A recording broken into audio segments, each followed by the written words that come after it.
야, 20세나 월세 언제 내놓을 거야? 석 달이나 밀렸잖아. 정말 죄송합니다. 다음 달에는 꼭 낼게요. 이번 한 번만 용서해 주세요. 낡은 김밥집에서 살아가던 수진. 월세가 조금 밀렸다는 이유로 악명 높은 건물주 장태석에게 머리채까지 잡혀 바닥에 내동댕이 쳐집니다. 하지만 그 순간 구석에서 떨리는 손으로 모든 장면을 지켜보던 한 노인이 움직이기 시작하죠. 누구도 몰랐습니다.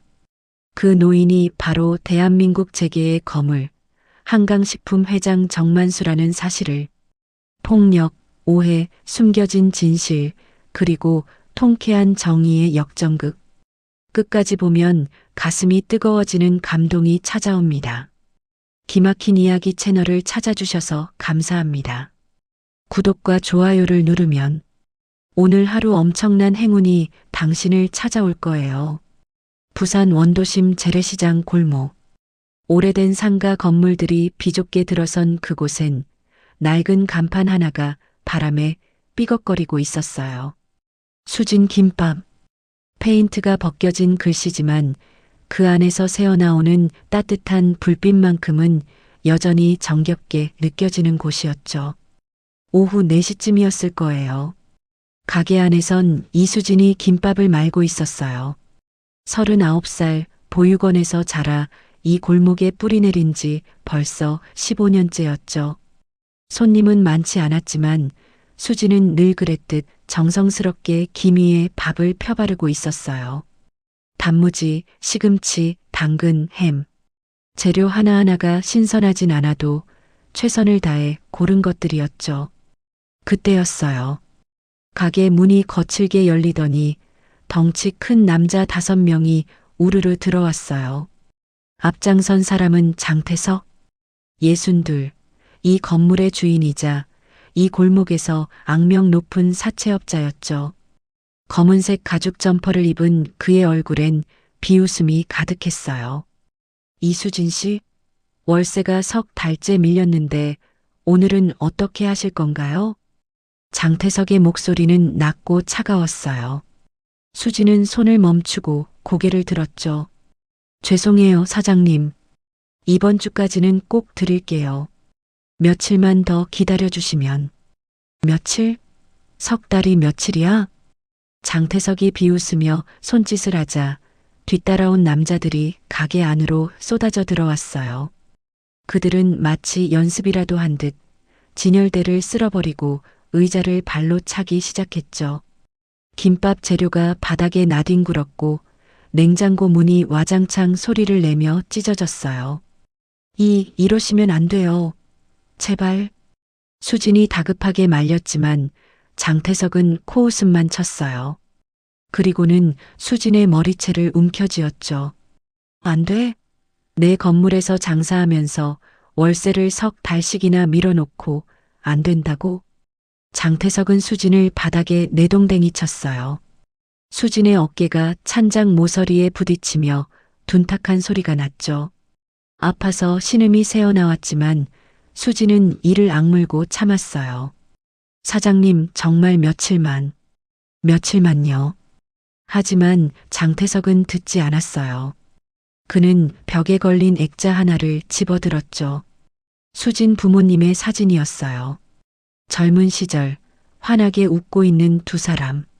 수진에게 남은 유일한 추억이었죠. 이딴 거나 걸어놓고 장사한다고? 불길하게. 장태석이 액자를 바닥에 내던졌어요. 유리가 박살나며 사진이 찢어졌죠.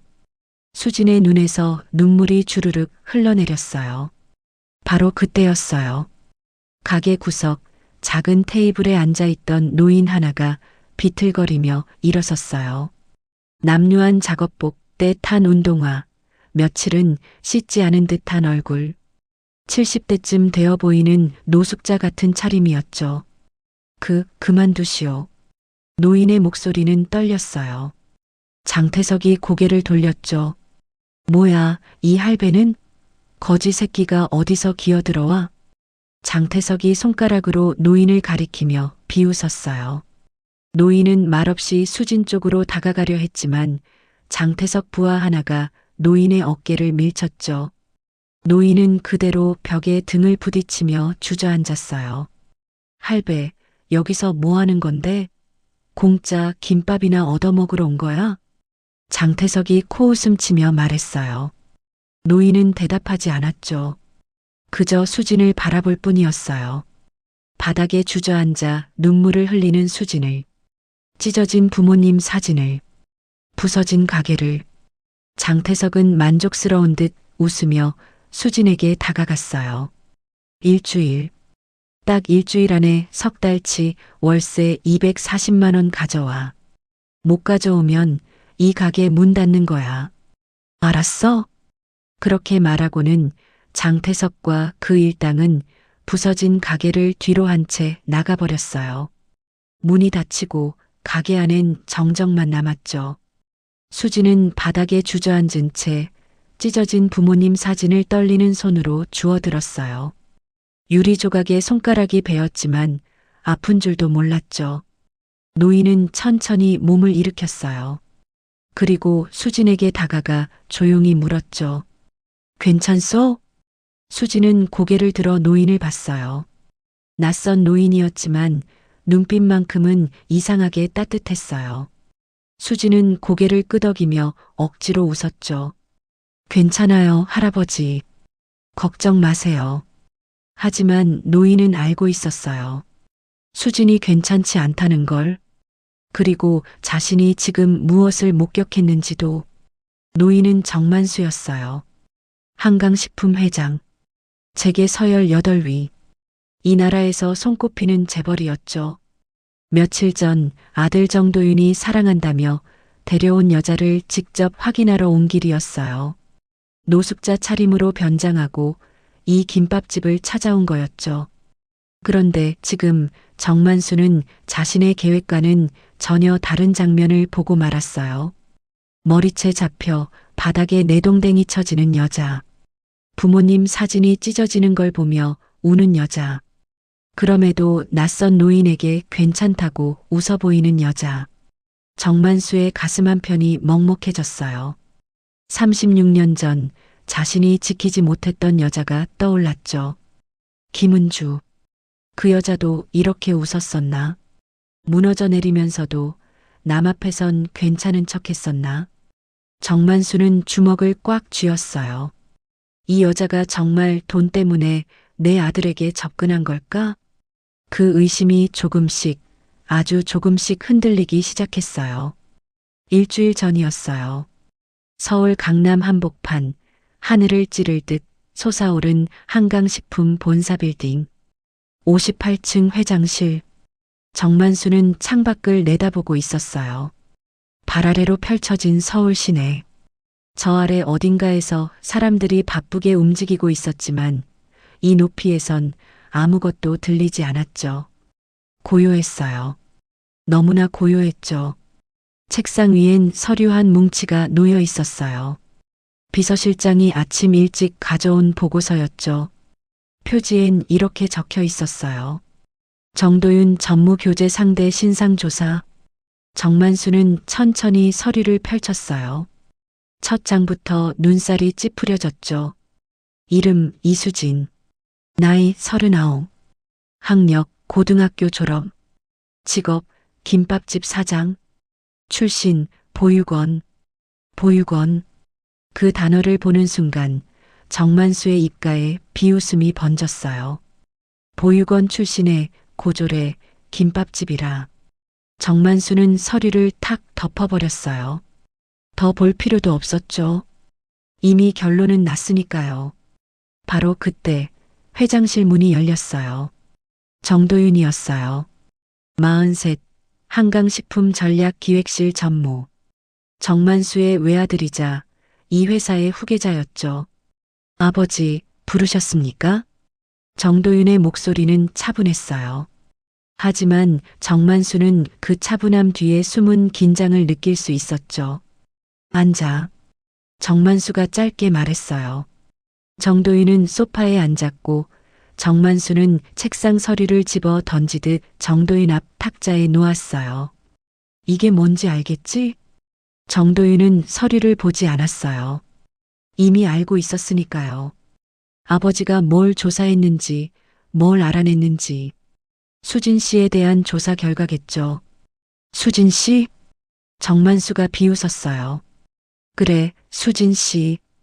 보육원에서 자란 김밥이나 마라 파는 그 여자 말이지? 정도윤의 턱에 힘이 들어갔어요. 하지만 참았죠. 아버지 앞에서 감정을 드러내면 안 된다는 걸 알고 있었으니까요. 아버지, 수진 씨는 훌륭한 사람입니다. 학력이나 집안 배경이 중요한 게 아니라. 닥쳐. 정만수의 목소리가 낮아졌어요. 차갑고 날카로웠죠. 넌 한강그룹의 후계자야. 이 회사 직원 5천 명의 생계가 내 어깨에 달려 있다고. 그런 내가 김밥집 여자랑 결혼한다? 말이 되냐? 아버지, 저는 수진 씨를 사랑합니다. 정도윤이 조용히 말했어요. 하지만 정만수는 코웃음만 쳤죠. 사랑? 사랑이 뭔지 알기는 하냐? 넌 아직 애송이야. 세상 물정을 몰라. 정만수는 창가로 걸어갔어요. 그리고 낮게 중얼거렸죠. 그 여자 분명 내 돈 보고 접근한 거야. 보육원에서 자랐다며? 가난하게 살았다며?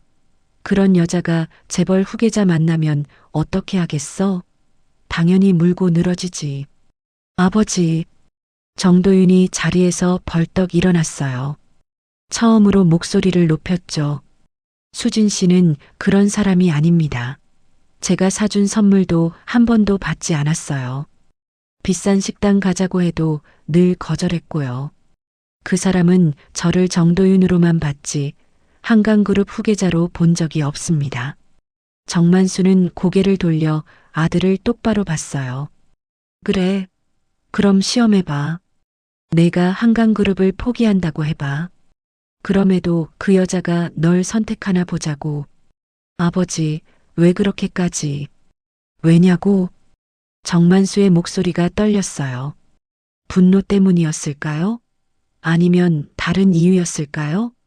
내 눈에 흙 들어가기 전엔 그 여자가 이 집안 며느리 되는 일은 없어. 절대로. 정도윤은 아버지를 한참 동안 바라봤어요. 그리고 천천히 고개를 끄덕였죠. 알겠습니다, 아버지. 그럼 저는 아버지를 선택하지 않겠습니다. 뭐? 저는 수진 씨를 선택하겠습니다. 회사도 후계자 자리도 필요 없습니다. 정도윤은 그렇게 말하고는 회장실을 나가버렸어요. 문이 닫히는 소리가 유난히 크게 들렸죠. 정만수는 멍하니 서 있었어요. 아들이 자신에게 처음으로 반항했어요. 처음으로 등을 돌렸죠. 정만수는 소파에 주저앉았어요. 가슴이 답답했어요. 화가 났지만 동시에 공허했죠. 내가 잘못 키운 건가? 그런 생각이 스쳐 지나갔어요. 하지만 곧 고개를 저었죠. 아니야. 저 여자가 문제야. 분명 돈 때문에 접근한 거야. 사흘이 지났어요. 정도윤에게서 연락이 없었어요. 전화도 문자도 회사에도 나오지 않았죠. 정만수는 초조했어요. 하지만 먼저 연락할 수는 없었죠. 자존심이 허락하지 않았으니까요. 그렇게 나흘째 되던 날 오후였어요. 비서실장이 조심스럽게 회장실 문을 두드렸죠. 회장님, 급한 전화입니다. 누군데? 부산 효림병원이라고 합니다. 김은주 씨라는 분이 위독하시다고. 정만수의 손이 멈췄어요. 김은주. 그 이름을 듣는 순간 심장이 멎는 것 같았죠. 뭐라고? 정만수는 재빨리 전화를 받았어요. 하지만 이미 늦었어요. 김은주는 세상을 떠났죠. 간호사는 말했어요. 마지막으로 정만수 회장님께 전해달라는 편지를 남겼다고. 정만수는 그날 밤 부산으로 내려갔어요. 아무에게도 말하지 않고 혼자서 병원 영안실, 하얀 천으로 덮인 시신. 정만수는 천을 천천히 걷어냈어요. 김은주였어요. 60 중반쯤 되어 보이는 얼굴. 주름이 깊게 파였지만 여전히 아름다웠어요. 정만수가 사랑했던 36년 전 그 24 여자의 모습이 어렴풋이 남아 있었죠. 정만수는 무릎을 꿇었어요. 그리고 김은주의 손을 잡았죠. 차가웠어요. 너무나 차가웠어요. 은주야. 목소리가 떨렸어요. 36년 만에 부르는 이름이었죠. 간호사가 건넨 편지를 펼쳤어요. 떨리는 손으로 한자 한자 읽어내려갔죠. 편지엔 이렇게 적혀 있었어요. 만수야. 이 편지를 읽고 있다면 나는 이미 떠났겠지. 미안해. 36년 전 너를 떠날 수밖에 없었던 이유를 이제야 말하게 되어서 내 아버지가 날 찾아왔었어. 5천만 원짜리 수표를 내밀며 너를 떠나라고 했지. 안 그러면 내 사업을 망하게 하겠다고, 너를 파멸시키겠다고 협박했어. 나는 수표를 찢어버렸어. 하지만 내 아버지는 진짜로 내 거래처를 하나씩 끊어버리기 시작했지. 나 때문에 내가 무너지는 걸 볼 수 없었어. 그래서 떠났어. 아무 말 없이. 만수야, 나는 평생 너만 사랑했어. 다른 사람은 만나지도 않았어. 그냥 너의 성공을 멀리서 지켜보는 것만으로도 행복했어. 부디 너는 사랑하는 사람을 지켜줘. 돈이나 신분 때문에 사랑을 포기하지 마. 제발. 편지는 거기서 끝났어요. 정만수는 편지를 쥔 채 한참을 울었어요. 소리 없이 조용히. 36년. 그 긴 세월 동안 김은주는 혼자였어요. 정만수만 기다리며 살았던 거예요. 정만수는 천천히 자리에서 일어났어요. 그리고 김은주를 마지막으로 한번 바라봤죠. 은주야, 미안해. 내가 지켜주지 못해서. 그날 밤 정만수는 결심했어요. 이번엔 다르게 하자. 도윤이가 사랑하는 여자 직접 내 눈으로 확인하자. 정말 돈 때문인지 아닌지. 그렇게 정만수는 노숙자 차림으로 변장하고 부산 원도심 김밥집을 찾아간 거예요. 부산행 고속버스 안. 정만수는 창밖을 내다보고 있었어요. 서울을 떠나 부산으로 향하는 길. 평소라면 전용기나 승용차를 타고 이동했겠지만 오늘은 달랐죠. 일반 고속버스, 그것도 맨 뒷자리에 웅크리고 앉아 있었어요. 옆자리 승객이 힐끔힐끔 쳐다봤어요. 찢어진 작업복, 때 탄 운동화, 며칠은 감지 않은 듯한 헝클어진 머리. 정만수는 완벽한 노숙자였죠. 비서실장이 준비한 옷이었어요. 처음엔 거부감이 들었지만 거울을 보는 순간 놀랐어요. 75년을 살아온 한강식품 회장 정만수는 온데간데 없고 그저 삶에 지친 노인만 남아 있었으니까요. 이 모습으로라면 아무도 날 알아보지 못하겠지. 버스는 4시간을 달려 부산에 도착했어요. 정만수는 천천히 버스에서 내렸죠. 부산역 주변 낯익은 풍경이었어요. 젊은 시절 이곳에서 식품 장사를 시작했었죠. 김은주를 만났던 곳도 바로 이 근처였고요. 정만수는 걸었어요. 재래시장 골목을 따라 좁은 길을 헤치며 비서실장이 알려준 주소를 따라가다 보니 낡은 상가 건물 하나가 나타났죠. 수진 김밥. 간판이 보였어요. 페인트가 벗겨져 있었지만 글씨는 또렷했어요. 정만수는 잠시 망설였죠. 문 앞에 서서 안을 들여다봤어요. 작은 가게였어요. 테이블 5개, 낡은 냉장고 하나, 김밥을 마는 조리대. 그게 전부였죠. 하지만 깨끗했어요. 바닥도 벽도 유리창도. 가난해 보였지만 정성은 느껴졌죠. 정만수는 문을 열고 들어갔어요. 어서 오세요. 밝은 목소리가 들렸어요. 이수진이었어요. 39살 보고서 사진으로만 봤던 여자. 하지만 실제로 보니 사진과는 달랐어요. 사진 속 여자는 무표정했지만 지금 눈앞의 여자는 환하게 웃고 있었으니까요. 할아버지, 뭐 드시겠어요? 수진이 물었어요. 정만수는 구석 테이블로 가서 앉았죠. 그리고 주머니를 뒤적거리는 척했어요. 김밥 하나 주시오. 그런데 정만수는 일부러 목소리를 떨었어요.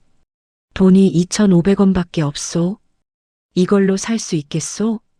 수지는 잠시 정만수를 바라봤어요. 낡은 옷, 초라한 모습. 하지만 수진의 눈빛은 따뜻했죠. 오늘은 할인하는 날이에요, 할아버지. 2,500원이면 충분해요. 수지는 웃으며 김밥을 말기 시작했어요. 정만수는 조용히 지켜봤죠. 김 위에 밥을 펴바르는 손놀림, 재료를 올리는 정성, 하나하나가 꼼꼼했어요. 잠시 뒤 김밥이 나왔어요. 정갈하게 썰어진 8조각. 단무지와 깍두기도 함께 담겨 있었죠. 맛있게 드세요, 할아버지. 정만수는 젓가락을 들었어요. 그리고 김밥 한 조각을 집어 입에 넣었죠. 순간 정만수의 손이 멈췄어요. 이 맛, 이 느낌. 36년 전 김은주가 싸줬던 김밥 맛이었어요.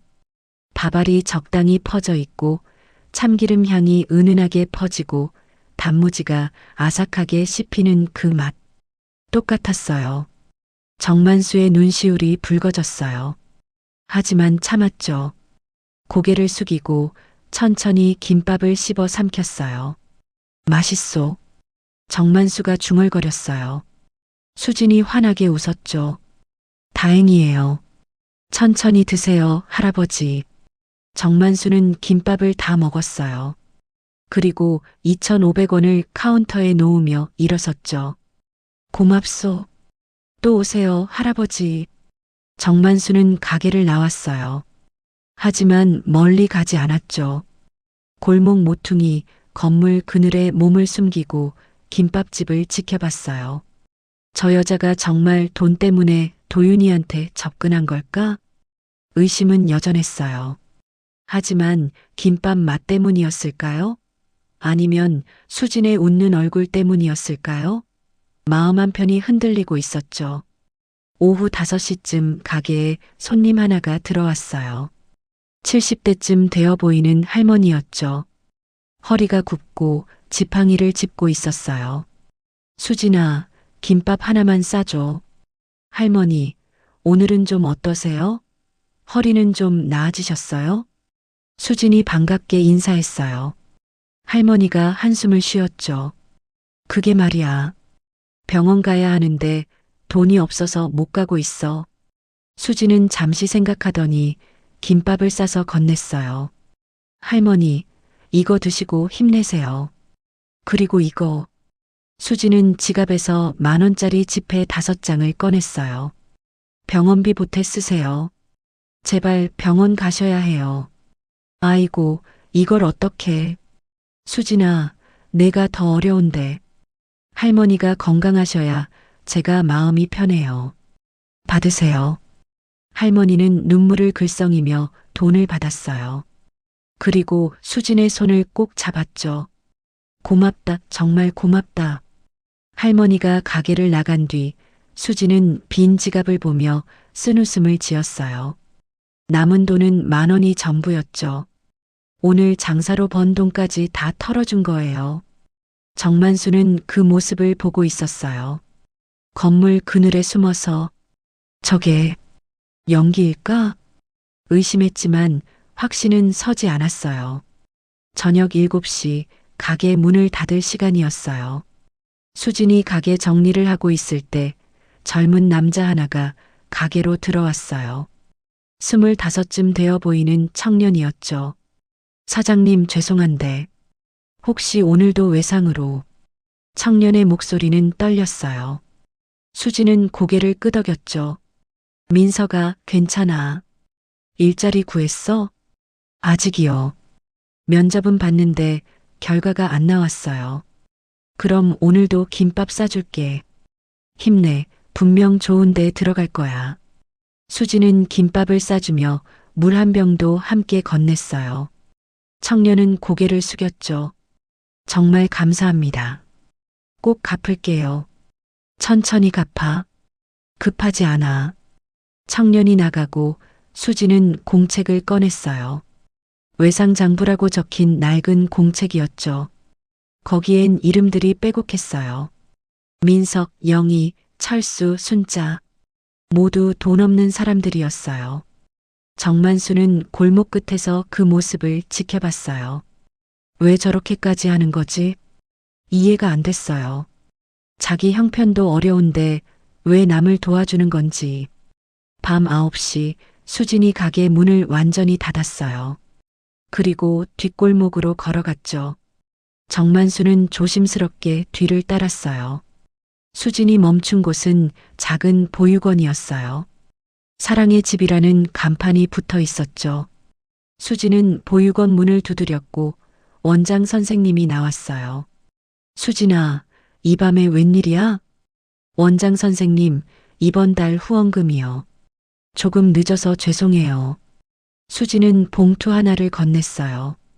원장이 봉투를 열어보더니 깜짝 놀랐죠. 얘야, 이게 얼만데? 30만 원이나 돼. 너 요즘 장사 안 된다며? 괜찮아요. 아이들 밥은 먹여야죠. 수지는 웃었어요. 하지만 그 웃음 뒤엔 피곤함이 묻어 있었죠. 정만수는 멀리서 그 장면을 봤어요. 그리고 보고서 내용이 떠올랐죠. 15년째 보육원 후원 중. 거짓이 아니었어요. 진짜였어요. 정만수의 가슴이 두근거렸어요. 은주가 했던 말이 떠올랐죠. 만수야, 진짜 좋은 사람은 아무도 안 볼 때도 선한 일을 해. 수진이 바로 그런 사람이었어요. 정만수는 천천히 고개를 끄덕였어요. 이 여자 한 번 더 지켜봐야겠어. 그렇게 정만수의 김밥집 잠복은 계속됐어요. 사흘이 지났어요. 정만수는 매일같이 김밥집을 찾았죠. 노숙자 차림 그대로 구석 테이블에 앉아 김밥 한 줄을 시키고 수진을 관찰했어요. 첫날엔 의심이 가득했어요. 저 웃음이 진짜일까? 저 친절이 진심일까? 혹시 누군가 보고 있어서 연기하는 건 아닐까? 하지만 이틀째, 사흘째 지나면서 정만수는 조금씩 확신을 갖기 시작했어요. 수진의 선행은 연기가 아니었어요. 습관이었고 삶의 방식이었죠. 사흘째 되던 날 오후였어요. 가게에 고등학생 남자아이가 들어왔어요. 교복을 입은 게 18쯤 되어 보였죠. 아이는 머뭇거리며 수진에게 다가갔어요. 저기, 사장님. 응, 무슨 일이야? 수진이 환하게 웃으며 물었어요. 아이는 가방에서 서류 봉투를 꺼냈죠. 제가 대학 장학금 신청하려고 하는데요. 서류가 너무 복잡해서 혹시 도와주실 수 있으세요? 어디 봐. 수지는 손을 씻고 앞치마를 벗었어요. 그리곤 아이 옆에 앉아 서류를 살펴봤죠. 이건 여기에 내 이름 쓰고 여기는 학교 도장 받아야 해. 이건 가족관계 증명서 첨부하고. 수지는 한참 동안 아이에게 서류 작성법을 알려줬어요. 중간중간 손님이 들어와도 신경 쓰지 않았죠. 장학금 서류가 더 중요했으니까요. 사장님, 정말 감사합니다. 이거 덕분에 대학 갈 수 있을 것 같아요. 잘 됐네. 꼭 합격해야 해. 알았지? 네. 꼭 연락드릴게요. 아이가 밝게 웃으며 가게를 나갔어요. 수진도 웃었죠. 진심으로 기뻐하는 얼굴이었어요. 정만수는 그 모습을 보며 고개를 끄덕였어요. 저건 연기가 아니야. 다음 날 오전이었어요. 정만수가 가게에 들어서자마자 안쪽에서 다급한 목소리가 들렸어요. 사장님, 우리 엄마가 갑자기 쓰러졌어요. 중년 여자 하나가 황급히 가게로 뛰어들어왔어요. 뒤따라 70대쯤 되어 보이는 할머니가 비틀거리며 들어왔죠. 얼굴이 창백했어요. 어머, 어르신. 수진이 재빨리 달려갔어요.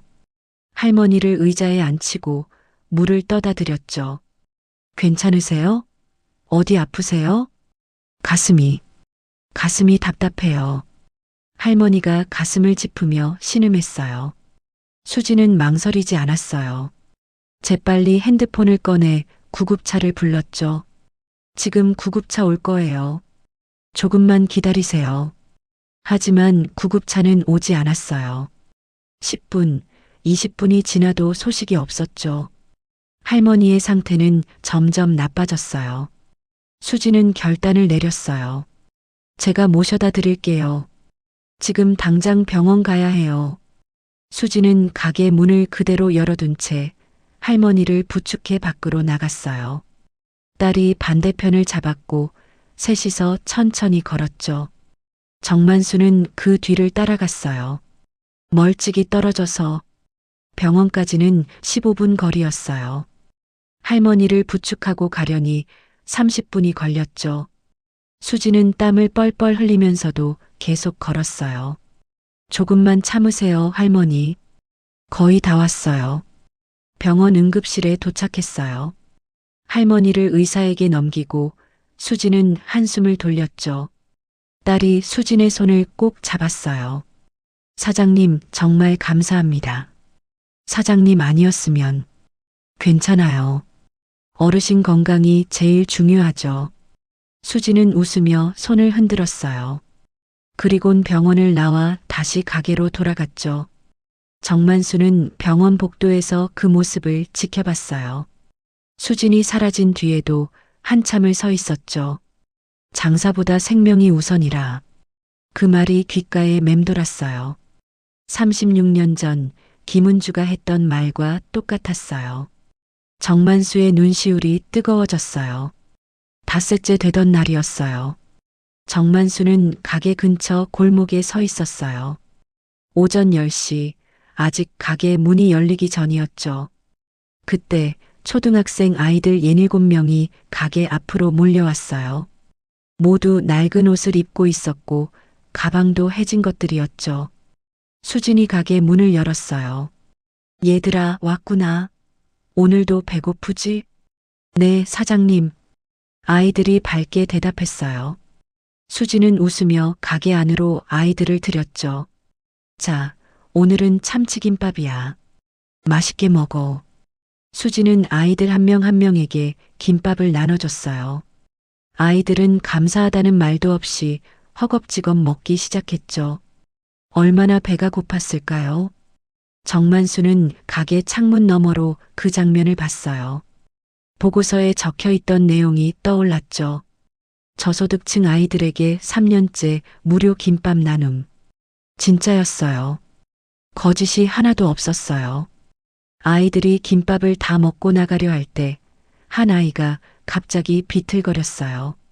그리고 그대로 쓰러졌죠. 민재야. 수진이 소리치며 달려갔어요. 아이는 의식이 없었어요. 얼굴이 창백했죠. 저혈당이야.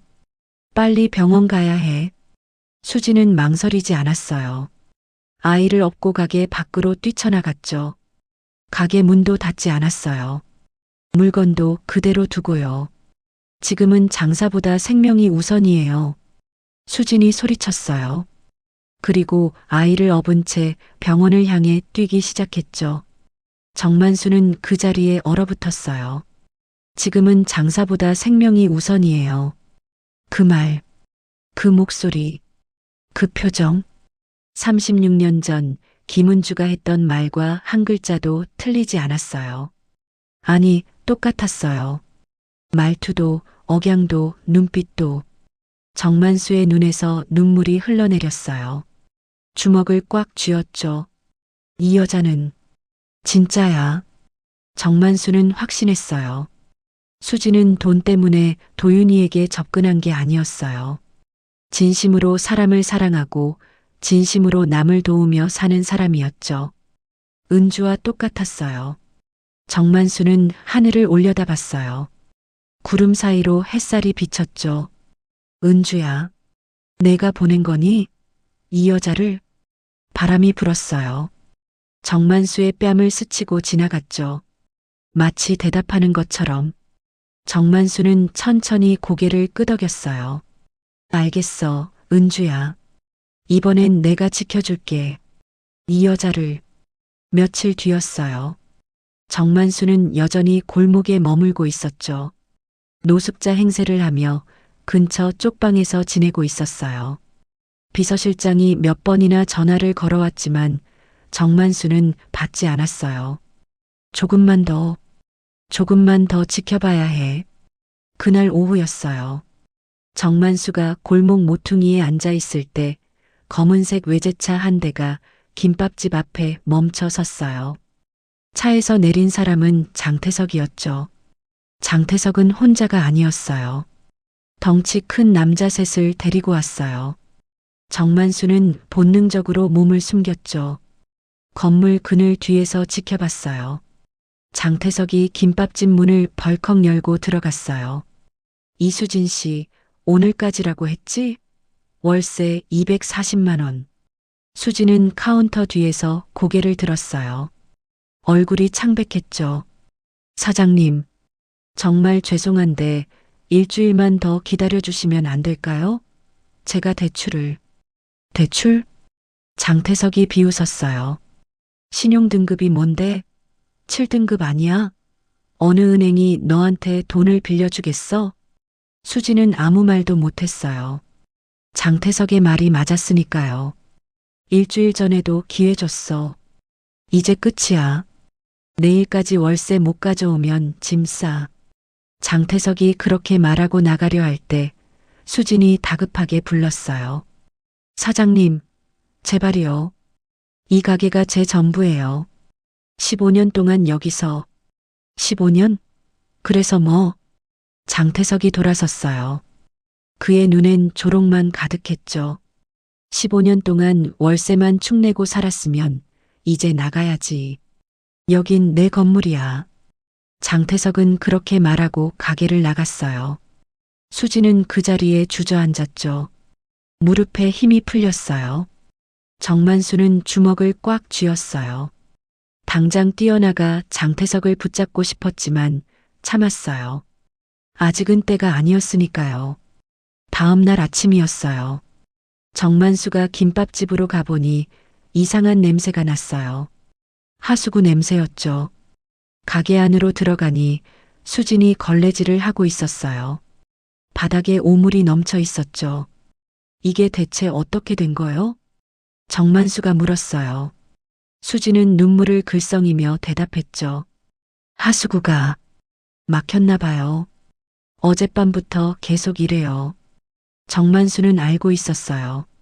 이게 장태석의 수법이라는 걸. 일부러 하수구를 막아서 세입자를 괴롭히는 거였죠. 배관공 불렀소? 돈이 없어서.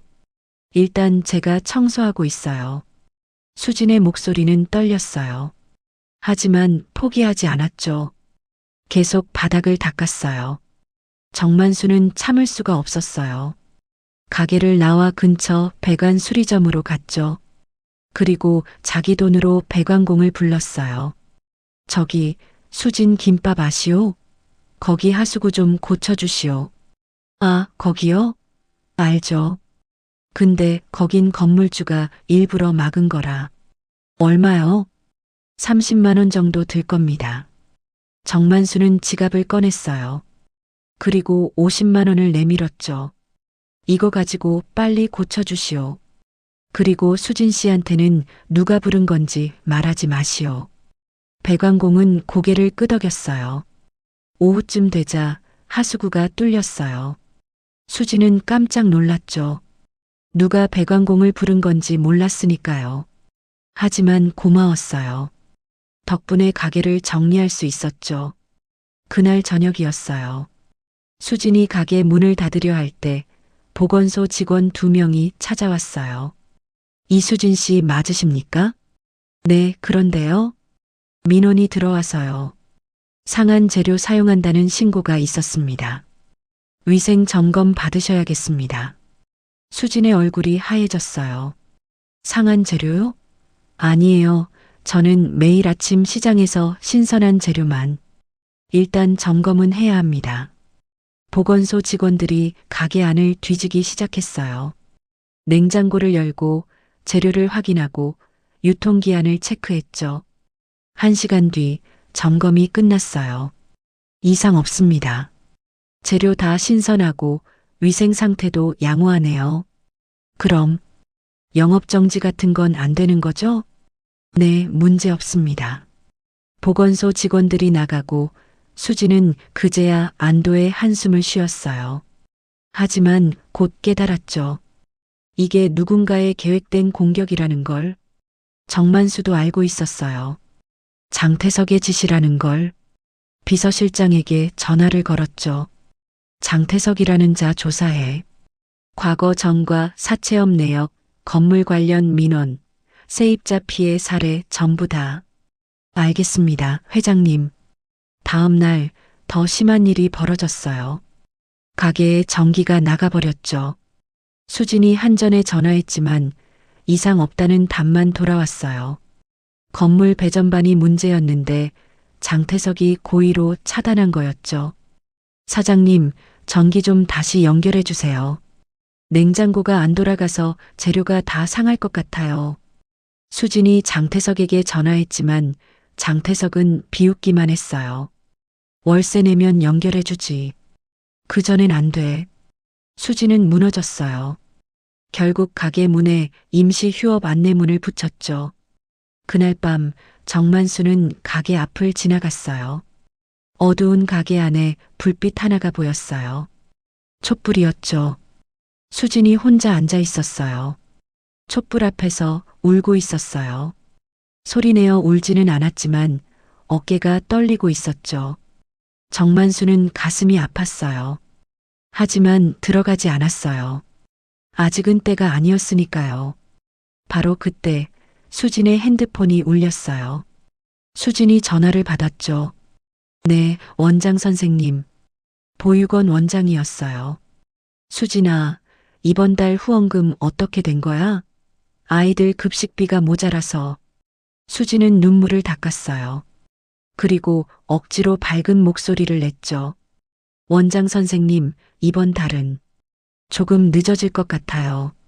죄송해요. 괜찮아, 괜찮아. 내 형편이 어려운 거 알아. 무리하지 마. 아니에요. 꼭 보낼게요. 그리고 다음 주 민재 생일이잖아요. 선물은 꼭 챙길게요. 얘야, 너 자신부터 챙겨. 괜찮아요. 저보다 아이들이 더 중요해요. 전화가 끊겼어요. 수지는 핸드폰을 내려놓고 다시 울기 시작했죠. 정만수는 건물 그늘에 숨어 그 모습을 보고 있었어요. 주먹을 꽉 쥐었죠. 이제 됐어. 충분히 봤어. 정만수는 핸드폰을 꺼냈어요. 비서실장에게 전화를 걸었죠. 장태석 조사 결과 나왔어? 네, 회장님. 전과 사범, 사채업 불법 운영, 세입자 성희롱 및 폭행 혐의 다수, 피해자만 20명이 넘습니다. 좋아. 그 건물, 지금 매물로 나와 있지? 네, 시세는 30억 원입니다. 25억에 긴급 매입해. 내일 아침까지. 알겠습니다, 회장님. 정만수는 전화를 끊고 어두운 김밥집을 바라봤어요. 이번엔 내가 지켜줄게, 수진 씨. 은주처럼 혼자 두지 않을 거야. 그리고 결심했어요. 내일은 노숙자가 아닌 한강식품 회장으로 이곳에 오겠다고. 그날 밤 서울 한강식품 본사 회장실. 정만수는 책상 앞에 앉아 있었어요. 부산에서 올라온 지 2시간쯤 지났을 때였죠. 책상 위엔 서류 뭉치가 쌓여 있었어요. 비서실장이 긴급히 준비한 자료들이었죠. 장태석 신상조사, 건물 매매 계약서, 세입자 피해 사례 모음. 정만수는 하나하나 읽어내려갔어요. 읽을수록 분노가 치밀었죠. 장태석? 62. 과거 조직폭력배 출신. 9-9년 폭력 사건으로 징역 2년. 출소 후 사채업 시작. 2005년부터 부산 원도심에 건물 5채 매입.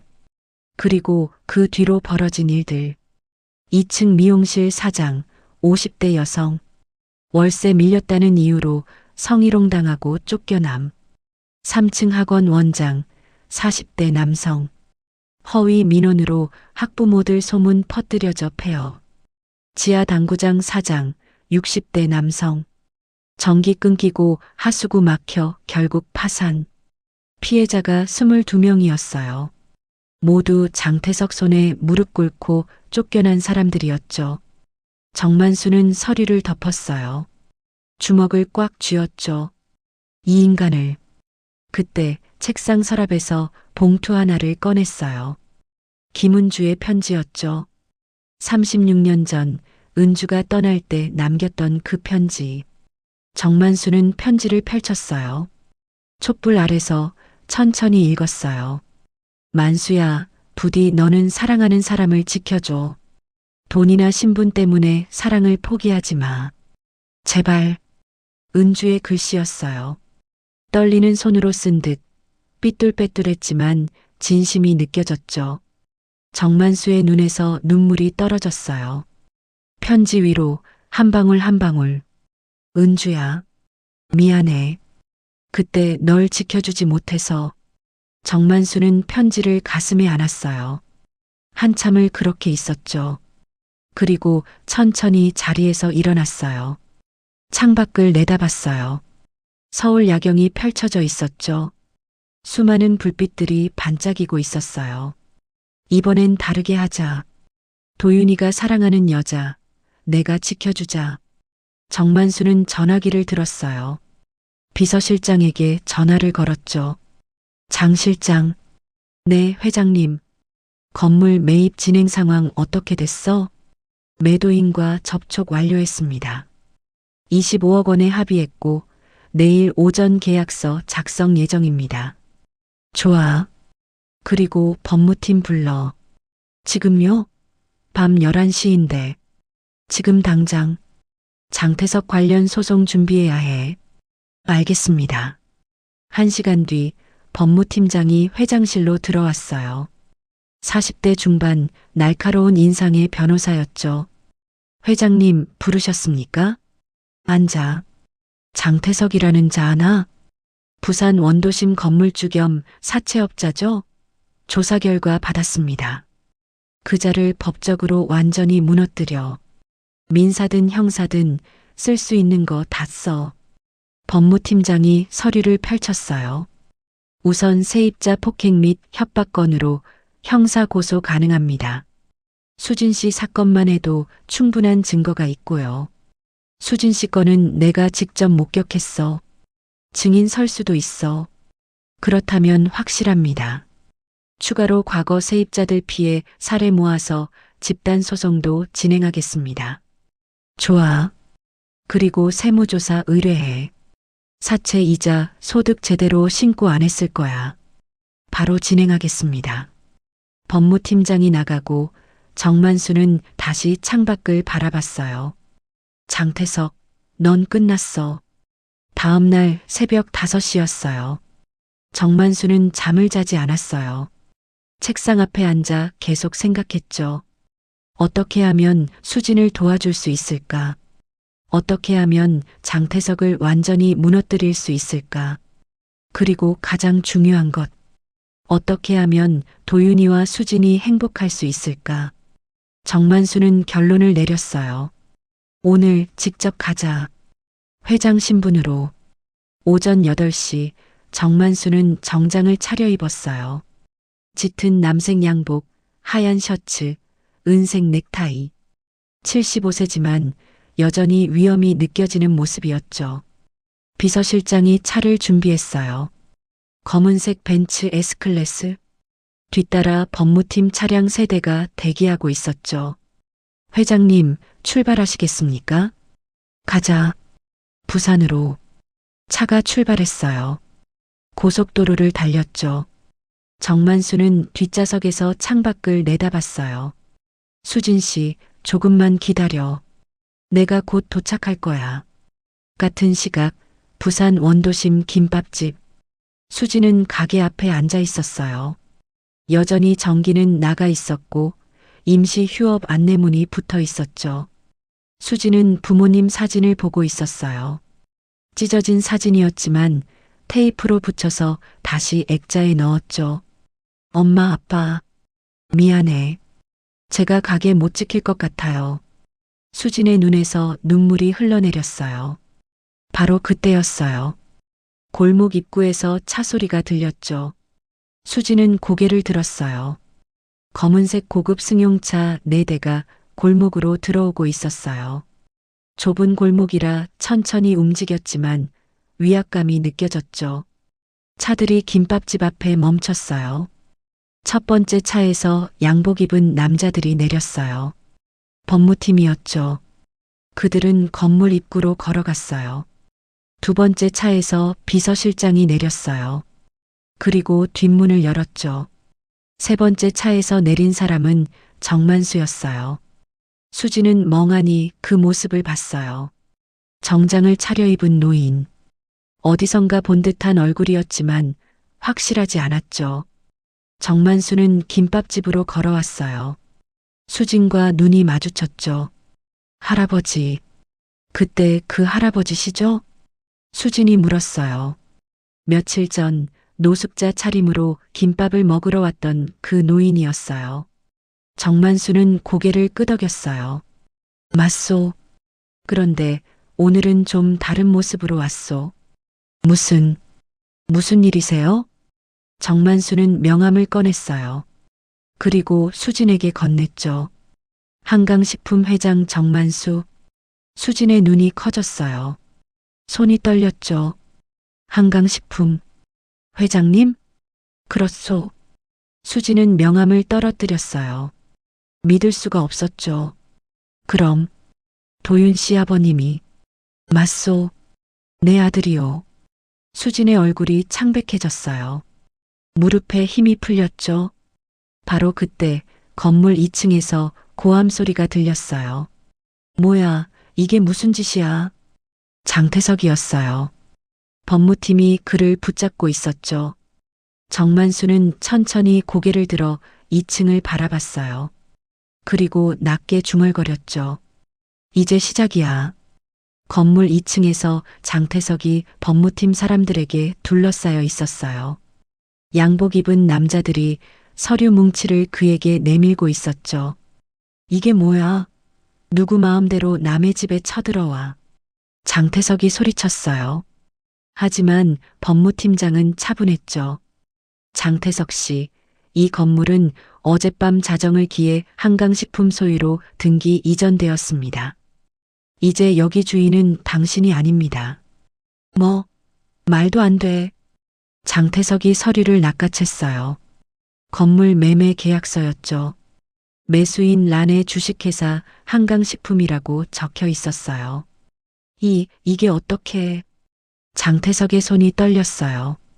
그는 허둥지둥 계단을 내려왔죠. 그리고 김밥집 앞에 서 있는 정만수를 봤어요. 당신이 한강식품 회장? 정만수는 대답하지 않았어요. 그저 장태석을 차갑게 바라볼 뿐이었죠. 법무팀장이 계단을 내려와 장태석 앞에 섰어요. 장태석 씨, 여기 또 다른 서류들이 있습니다. 법무팀장이 봉투 하나를 꺼냈어요. 그 안에서 서류 여러 장이 나왔죠. 첫째, 이수진 씨에 대한 폭행 및 협박 건으로 형사 고소장입니다. 목격자 진술과 CCTV 증거가 충분합니다. 장태석의 얼굴이 하얗게 질렸어요. 둘째, 과거 세입자 22명의 집단 민사 소송장입니다. 불법 월세 인상, 강제 퇴거, 성희롱 등의 혐의로 총 손해배상액 3억 원을 청구합니다. 장태석은 뒷걸음질 쳤어요. 셋째, 국세청 세무조사 통보서입니다. 사채 이자 소득 탈루 혐의로 조사가 시작됩니다. 법무팀장이 서류를 장태석 손에 쥐어줬어요. 장태석은 서류를 보다가 그대로 주저앉았죠. 이럴 수가. 정만수가 한 걸음 앞으로 나섰어요. 그리고 낮게 말했죠. 장태석 씨, 기억하시오? 일주일 전 여기서 어떤 여자의 머리채를 잡고 바닥에 내동댕이 쳤던 거. 장태석이 고개를 들었어요. 정만수를 봤죠. 그때 구석에 앉아있던 노숙자 할배, 나였소. 장태석의 눈이 커졌어요. 뭐라고?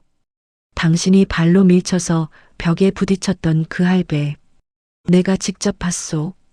당신이 어떻게 이수진 씨를 괴롭혔는지, 부모님 사진을 찍고 하수구를 막고 전기를 끊었는지 다 봤소. 정만수의 목소리는 차가웠어요. 얼음장처럼. 장태석은 말문이 막혔어요. 손발이 떨렸죠. 그게 저는 그냥 월세 받으려고 했다고. 정만수가 한 걸음 더 다가갔어요. 당신이 머리채 잡고 발로 짓밟았던 그 여자가 내 며느리 될 사람이요. 정만수의 말에 수진이 깜짝 놀랐어요. 며느리? 정만수가 자신을 며느리라고 불렀어요. 장태석은 그제야 상황을 깨달았어요. 자신이 얼마나 큰 실수를 저질렀는지. 죄송합니다. 제가 잘못했습니다.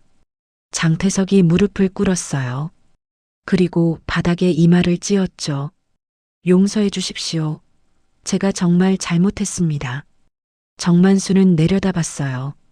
무릎 꿇은 장태석을. 용서? 정만수가 비웃었어요. 당신이 괴롭혔던 사람들한테 용서를 구하시오. 나한텐 구하지 말고. 그때 법무팀 직원 하나가 다가왔어요. 회장님, 과거 피해자들 모셔왔습니다. 골목 입구에서 사람들이 나타났어요. 2층 미용실 사장이었던 여자, 3층 학원 원장이었던 남자, 지하 당구장 사장이었던 노인. 모두 장태석에게 쫓겨났던 사람들이었죠. 그들은 장태석을 보자 주춤했어요. 두려움이 느껴졌죠. 하지만 정만수가 손짓했어요. 오시오. 이제 이 사람은 당신들을 해칠 수 없소. 사람들이 천천히 다가왔어요. 장태석은 고개를 들지 못했죠. 미용실 사장이었던 여자가 먼저 입을 열었어요. 장태석? 당신이 나한테 뭐라고 했는지 기억해? 월세 밀렸다고 나한테. 여자는 말을 잇지 못했어요. 너무 분해서 떨렸죠. 학원 원장이었던 남자도 말했어요. 당신 때문에 내 학원 망했어. 거짓 소문 퍼뜨려서 학부모들 다 떠나게 만들었잖아. 당구장 사장이었던 노인도 말했어요. 내가 30년 동안 운영했던 당구장, 당신 때문에 문 닫았어. 전기 끊고 하수구 막고 손님들 다 떠나게 만들었지. 장태석은 아무 말도 못했어요. 그저 무릎 꿇은 채 고개만 숙이고 있었죠. 정만수가 피해자들에게 말했어요. 여러분, 결정은 여러분이 하시오. 고소를 유지할 건지 취하할 건지. 내 법무팀이 도와드릴 거요. 미용실 사장 여자가 먼저 대답했어요. 저는 고소 유지하겠습니다. 이 사람 법으로 처벌받아야 해요. 학원 원장 남자도 고개를 끄덕였어요. 저도요. 손해배상 받아야겠습니다. 당구장 사장 노인은 잠시 망설이다가 말했어요. 나는 사과만 받으면 돼. 진심으로. 그럼 고소는 취하하지. 장태석이 노인에게 고개를 조아렸어요. 죄송합니다. 정말 죄송합니다. 하지만 노인은 고개를 저었어요. 입으로만 하는 사과는 필요 없어. 진심으로 반성해. 그리고 다시는 이런 짓 하지 마. 노인은 그렇게 말하고 돌아섰어요. 법무팀장이 장태석에게 다가갔어요. 장태석 씨, 결론적으로 형사 고소 15건, 민사소송 17건이 진행됩니다. 변호사 선임하시길 권합니다. 장태석은 완전히 무너졌어요. 바닥에 엎드린 채 울기 시작했죠. 정만수는 그를 내려다보다가 수진에게 다가갔어요. 수진 씨. 수진은 여전히 멍한 얼굴이었어요. 무슨 일이 벌어지고 있는지 믿을 수가 없었죠. 회장님, 며칠 동안 관찰했소. 당신이 어떤 사람인지, 어떻게 사는지 다 봤소. 정만수의 목소리는 부드러웠어요. 보육원 후원하는 것, 아이들한테 김밥 나눠주는 것, 할머니 병원 데려다 주는 것, 전부 다 봤소. 수진의 눈에 눈물이 고였어요. 그리고 알았소. 당신이 내 아들을 정말 사랑한다는 것도. 정만수는 수진의 손을 잡았어요. 미안하오. 처음엔 의심했소. 당신이 돈 때문에 도윤이한테 접근했을 거라고. 회장님, 하지만 틀렸소. 당신은 진짜였소. 진심으로 착한 사람이었고, 진심으로 내 아들을 사랑하는 사람이었소. 수지는 참았던 눈물을 흘렸어요. 정만수도 눈시울이 붉어졌죠. 이제부터 이 건물은 당신 거요. 월세 걱정 없이 마음껏 김밥 하시오. 정만수는 건물 등기부등본을 꺼냈어요. 그리고 수진에게 건넸죠. 이건 내 며느리한테 주는 선물이요. 수진은 서류를 받아들었어요. 손이 떨렸죠. 믿을 수가 없었어요. 정만수는 웃었어요. 75년을 살면서 처음으로 마음 편한 웃음이었죠. 이제 도윤이 불러요. 그 녀석도 얼마나 걱정했는지 몰라. 수지는 고개를 끄덕였어요. 그리고 핸드폰을 꺼내 정도윤에게 전화를 걸었죠. 골목 끝에서 검은색 차 한 대가 나타났어요. 정도윤이었어요. 그는 차에서 내리자마자 수진에게 달려왔죠. 수진아, 도윤 씨. 두 사람은 껴안았어요. 정만수는 그 모습을 보며 조용히 미소 지었죠. 은주야, 봤니? 이번엔 내가 지켜냈어. 하늘에서 햇살이 비쳤어요. 따뜻하고 부드러운 빛이었죠. 한 달이 지났어요. 부산 원도심 재래시장 골목, 수진 김밥은 다시 문을 열었죠. 전기도 들어오고 하수구도 뚫렸고 간판도 새로 달았어요. 예전보다 훨씬 깨끗하고 밝아진 가게였죠.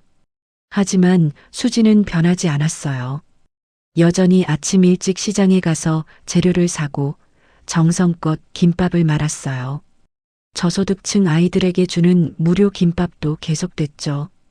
사장님, 오늘 김밥 정말 맛있어요. 아이들이 환하게 웃으며 말했어요. 수진도 웃었죠. 그래, 그럼 내일도 올 거지? 네. 오후 2시쯤 가게 문이 열렸어요. 정만수였죠. 이번엔 노숙자 차림이 아니었어요. 단정한 캐주얼 복장, 깔끔하게 빗은 머리. 75세지만 여전히 위험 있는 모습이었죠. 회장님, 어서 오세요. 수진이 반갑게 인사했어요. 정만수는 고개를 끄덕이며 자리에 앉았죠. 오늘은 좀 이야기할 게 있어서 왔소. 네, 말씀하세요. 정만수는 잠시 망설이다가 입을 열었어요. 수진 씨, 정식으로 사과하고 싶소. 네. 처음 당신을 봤을 때 나는 의심했소. 당신이 내 아들 돈 보고 접근했을 거라고. 보육원 출신의 고졸의 김밥집 사장이라는 보고서만 보고 판단했소. 정만수의 목소리는 떨렸어요.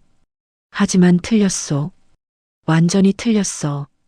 당신은 내가 평생 만난 사람 중에 가장 착한 사람이었소. 수지는 고개를 저었어요. 회장님, 저는 특별한 사람이 아니에요. 그냥 할 수 있는 걸 하는 거예요. 아니요. 그게 특별한 거요. 정만수는 지갑에서 낡은 사진 한 장을 꺼냈어요. 젊은 여자가 웃고 있는 사진이었죠. 이 사람이 김은주요. 내 첫사랑이었소. 수지는 조심스럽게 사진을 봤어요. 아름다운 여자였죠. 36년 전 이 사람을 내가 지켜주지 못했소. 돈과 신분 때문에. 그래서 평생 후회하며 살았죠. 정만수의 눈에서 눈물이 흘러내렸어요. 그런데 당신을 보니까 은주가 생각났소. 은주도 당신처럼 착했거든. 남 도와주는 거 좋아하고 어려운 사람 보면 못 지나치고 수진도 눈시울이 붉어졌어요. 그래서 결심했소. 이번엔 제대로 하자고. 내 아들이 사랑하는 사람, 내가 지켜주자고. 정만수는 수진의 손을 잡았어요. 수진 씨, 우리 며느리 되어주겠소? 수진은 눈물을 닦으며 고개를 끄덕였어요. 네, 회장님. 저 정말 도윤 씨 사랑해요. 알아. 다 봤으니까. 정만수는 웃었어요. 진심 어린 미소였죠. 바로 그때 가게 문이 열렸어요. 정도윤이었죠. 그는 아버지와 수진을 보며 멈칫했어요. 아버지, 수진아, 도윤아, 이리 와. 정만수가 손짓했어요. 정도윤은 조심스럽게 다가왔죠. 아버지, 무슨 일이세요? 너희 결혼 날짜 정했니? 정도윤과 수진이 깜짝 놀랐어요. 아버지, 그게 빨리 정해. 나 오래 못 기다려. 정만수가 웃었어요. 정도윤도 웃었죠. 수진도 웃었어요. 세 사람이 함께 웃는 모습 정말 오랜만이었죠. 2달 뒤였어요. 김밥집 앞 작은 공터가 결혼식장으로 변했죠. 화려하진 않았지만 따뜻했어요. 하얀 천으로 만든 아치, 계절꽃으로 꾸민 통로, 나무 의자 50개, 동네 주민들, 보육원 아이들, 과거 세입자들이 모두 모였어요.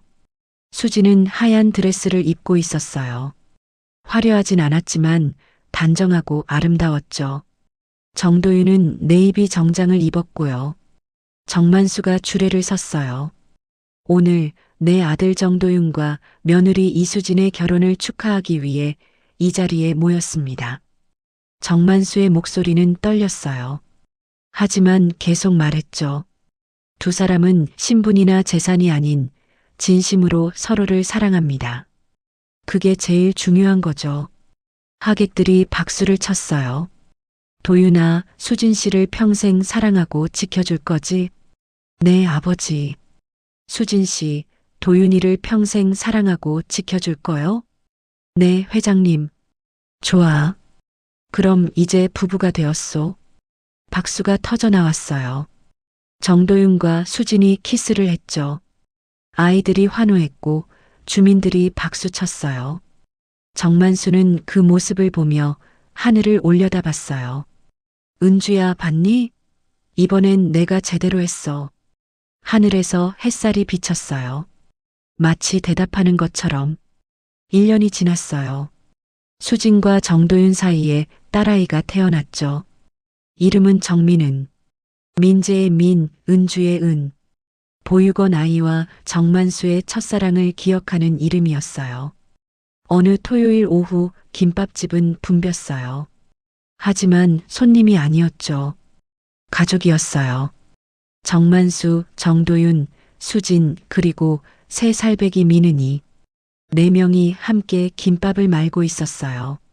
할아버지, 이렇게 하는 거예요? 민은이가 작은 손으로 김을 만지며 물었어요. 정만수는 웃으며 대답했죠. 그래, 민은아. 그렇게 하는 거야.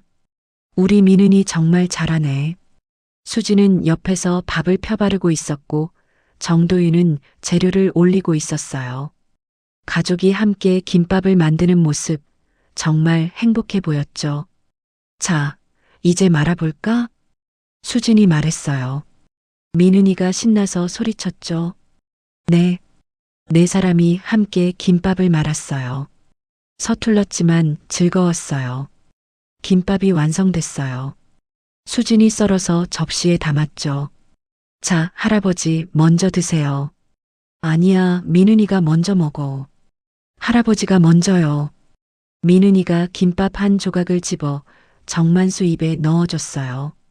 정만수는 천천히 씹었죠. 그 맛.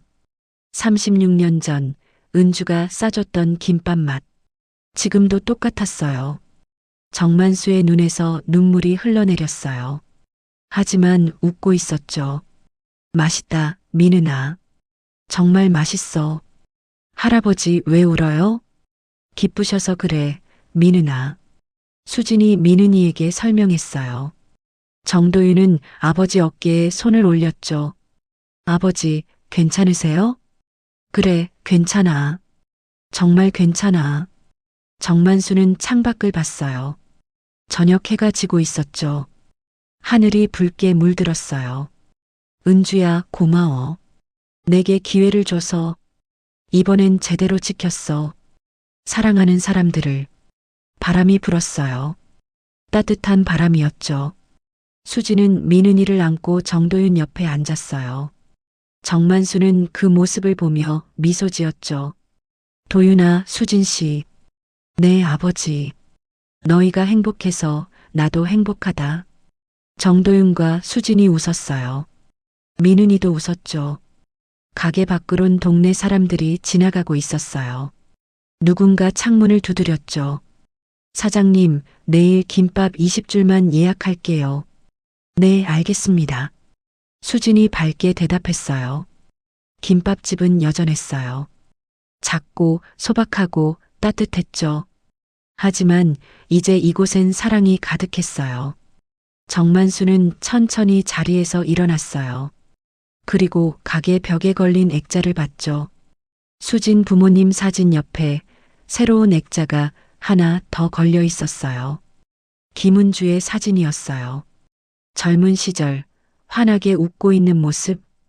은주야, 잘 자. 그리고 고마워. 정만수는 손을 모아 묵념했어요. 수진이 다가와 정만수 옆에 섰죠. 회장님, 은주 할머니가 정말 예쁘셨네요. 그래, 정말 예뻤지. 마음도 예뻤고, 저도 그렇게 살고 싶어요. 이미 그렇게 살고 있잖소. 정만수는 웃으며 수진 어깨를 토닥였어요. 밤이 깊어졌어요. 가게 불을 끄고 네 사람은 함께 밖으로 나왔죠. 정만수가 민은이를 안았어요. 할아버지, 내일도 올 거예요? 그럼, 내일도 오지. 김밥 또 만들어요? 그래, 또 만들자. 민은이가 환하게 웃었어요. 정만수도 웃었죠. 네 사람은 골목을 걸어 나갔어요. 가로등 불빛 아래서 그림자가 길게 늘어졌죠. 수진은 정도윤 손을 꼭 잡았어요. 정도윤도 수진 손을 잡았죠. 정만수는 민은이를 안고 천천히 걸었어요. 하늘엔 별이 빛나고 있었어요. 그 별빛 아래 네 사람은 행복했죠. 정만수는 속으로 중얼거렸어요. 은주야, 이번 생은 행복하게 살았어. 내 덕분이야. 정말 고마워. 바람이 불었어요. 따뜻하고 부드러운 바람이었죠. 마치 은주가 대답하는 것 같았어요. 나도 행복해, 만수야. 정말 행복해. 김밥집 간판에 불이 꺼졌어요. 하지만 내일 아침이면 다시 불이 켜질 거예요. 그리고 그곳엔 또다시 따뜻한 김밥 냄새와 웃음소리가 가득할 거예요. 세대가 함께 만드는 사랑 가득한 김밥과 함께